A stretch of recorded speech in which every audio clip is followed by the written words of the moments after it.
in for auto repair with personal care here on The Source. Of course you do. All right, 12 minutes before 10 o'clock. Thank you for tuning in. The interview we had before the break certainly could have had a lot of disagreement on my part, although, I've said 100 times, more than 100 times, that a lot of the things that we need to be fixing in our society should be done with campaigns and not with legislation. I've said that so many times. The things that are needing to be changed, you don't change things with laws all the time. Sometimes you have no choice. I think our legislators need to remember how to become leaders and not just lawmakers, not just law writers.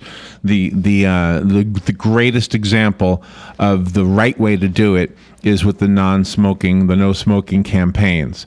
If they had made it illegal to have tobacco, there would be illegal tobacco everywhere. Yes. But instead, somebody had the wisdom, or maybe it was the tobacco industry that had the strength to prevent it, which is probably more likely. But still, look at that as an example. The campaign to stop people from smoking has been so successful, and yet the people who still do smoke can do so and feel free about doing it. Yeah. I really think laws are not always the answer. We have so many examples of where laws just don't work. Campaigns work way better than laws. Campaigns take longer. Campaigns take maintenance. You got to keep doing them. Laws, however, take enforcement. They take court time. They take court costs. They take up jail time. I mean, look at this thing. Okay, here's a perfect example locally, right? This thing with the baggy short, the baggy pants. Yeah. Okay? Whether you like baggy pants on the young boys or not, okay. It's a fad, and it looks weird to me too. I'm almost 60 years old. Of course it looks weird to me. Mm-hmm. But you make a law, which is what Ocala just did. Yeah. They made it a law. They made it a finable offense, and they made it a perhaps jail time offense. That's right. Okay. Well, I don't think a law is the way to do it. No. Now, it's hard for a city to campaign against a national or international fad, whether it's hula hoops or draggy pants, or what do they call them, saggy pants? Yeah. Draggy drawers? Droopy drawers. Yeah. Okay. To have a law means you're going to have, and the law says in Ocala anyway, you can't be on city property, which means you can't have droopy drawers in the town square, you can't have droopy drawers in city parks, you can't have droopy drawers in city hall. Or walking down the street on a Well, that's sidewalk. what you say. That's your point. And it's a good point because that is city property. City property. That is city property. So Yep. I don't know why that's a law. I don't think droopy drawers are that obscene. I mean, they do have underwear on. There's already a law that says you can't expose your butt. Yeah. So these kids have shorts on under their pants. It looks crazy to me, too. I think it's nutty. But at the same time, to make it an offense, which we've done now in our city, and our city council decided to go along with this idea. They did. And I don't think it's racial profiling. Some people said that. It may turn out to be, but I don't think that was the intent. I certainly don't think Mary Sue Rich had that in mind. Hey, Patty, how you doing out there? Anyway, so and connecting that to what we were talking about before the break with the reproductive law, I just think sometimes campaigns are the way to go. But we don't have leaders who know how to maintain a campaign. That's right. They write up a bill and then they interject all these other crazy things, and there's usually money associated with it, and then sign the bill. Boom. Okay, now it's against the law. Now we can sleep easy, right? Yeah. Now we can exactly. relax. That's right. No. It doesn't work that way. Doors. It doesn't work that way. Just look That's at prohibition. They made it illegal, right? Exactly. So campaign. If you don't want people to drink, you campaign. Or if you want people to drink responsibly, campaign. Whatever it is, make up a campaign. All right. I wanted to talk about something because earlier this morning when we were on the phone with Galen Uno from Life South, we were talking about some of the interesting things that you may not have ever known about regarding the moon landings. Mm-hmm. And one of the things that came up were the first words spoken by Neil Armstrong when he first set foot on the moon, which was, of course, one small step for man, one giant leap for mankind.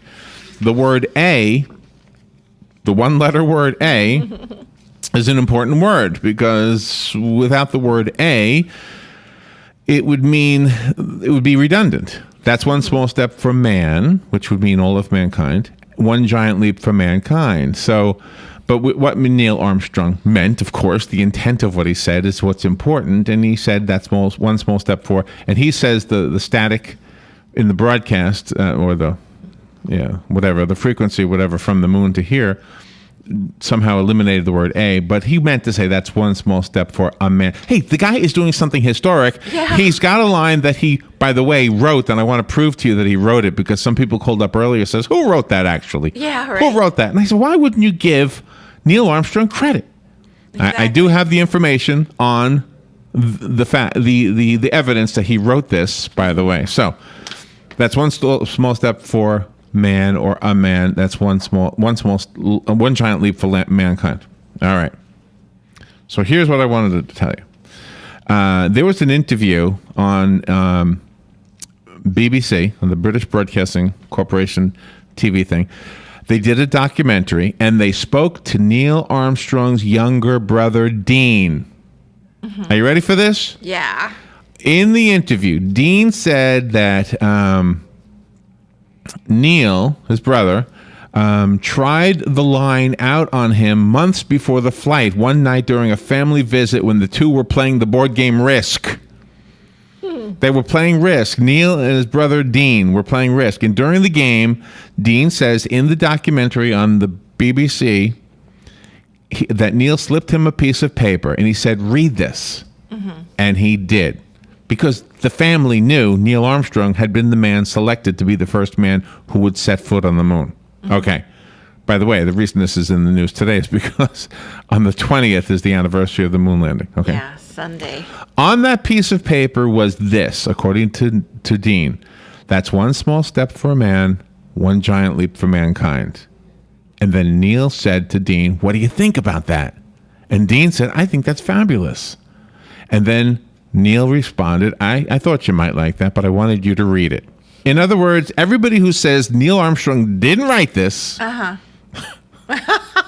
his brother Dean will tell you that while they were playing Risk one day, Yeah.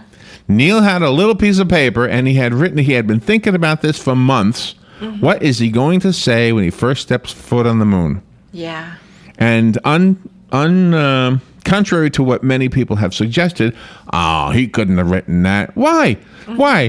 Why? Why would you question that a man who was intelligent enough and had enough gusto to do everything he needed to do to get to that point in his life when he would be commanding the first spacecraft that would land on the moon, but yet you don't think he was smart enough to come up with a line that has made history? Nothing that I've read anywhere suggests that he didn't write that line. Yeah, exactly. Some people have speculated in blogs, etc., but nothing official. There's nothing official. And here in the BBC documentary, it kind of sets the record straight once and for all.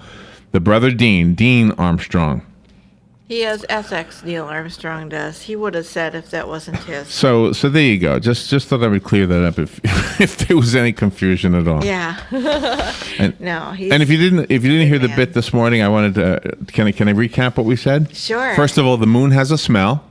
When the astronauts got back into the lunar excursion module, they had dust from the moon on their clothing, on their shoes, and the scientists who heard them tell that it smelled like spent gunpowder, and it smelled strong, like very, very strong smell of spent gunpowder. The scientists say all of that dust on the moon hadn't been exposed to oxygen ever.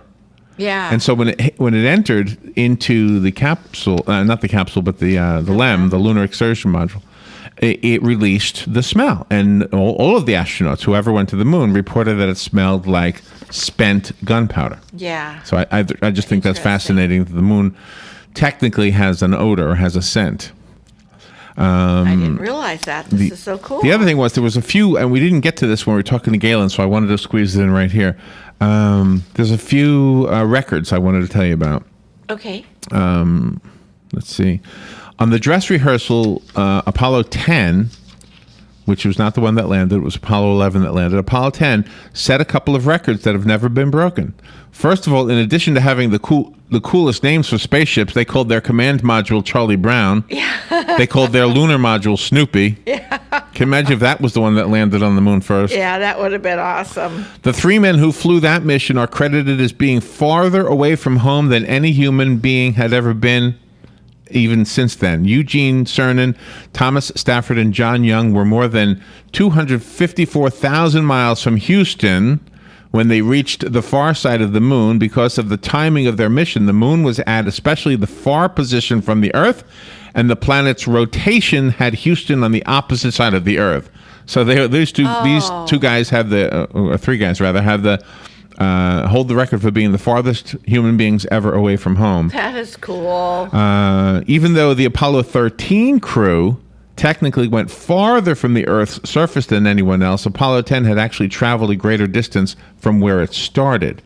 After setting that record, the crew set another one when, on their return home, they reached a speed of 24,791 miles per hour. Wow. That's how fast they were traveling. 24,791,000 miles per hour, which is the fastest speed any human being has ever traveled. Oh, my gosh. How about that? Isn't that cool? Wow, that is so cool. That is cool. Chuck Yeager was proud, I bet. Yeah. All right, we need to take a little break. What's happening right now?